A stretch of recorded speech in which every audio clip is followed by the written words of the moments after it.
Let's cut into this beautiful mango. The anatomy of a mango has a pit in the middle. It's kind of like an oval shape, just like this. So we want to work our knife around it and also make sure you don't destroy your blade. I like to start from the flat surface because that's where the most meat is. So you want to place it down, make sure that it's secure. If you want to make it more secure, you could cut this side first.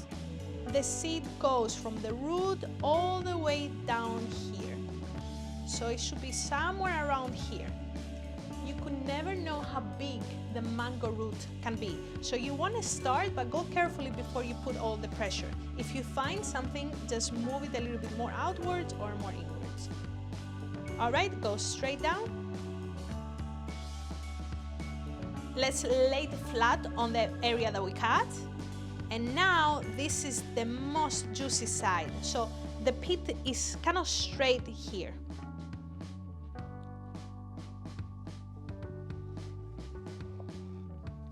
Perfect. And you see how it's slightly exposed right here? We did a great job. Now flip it and repeat.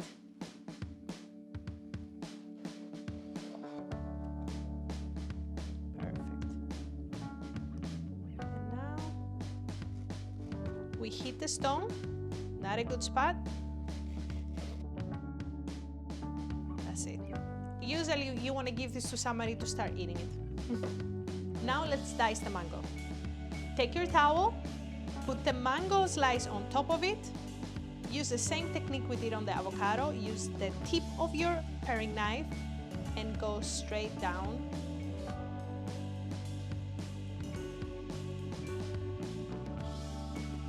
Turn it to the side and go horizontally.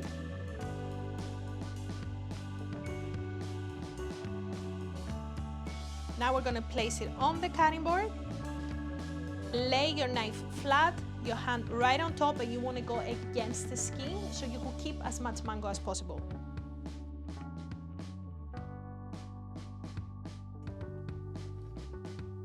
And that will be the diced mango. I'm going to show you one more technique.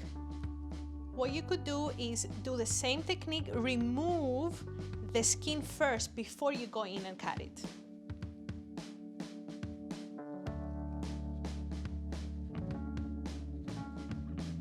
And now we're gonna go ahead and slice it.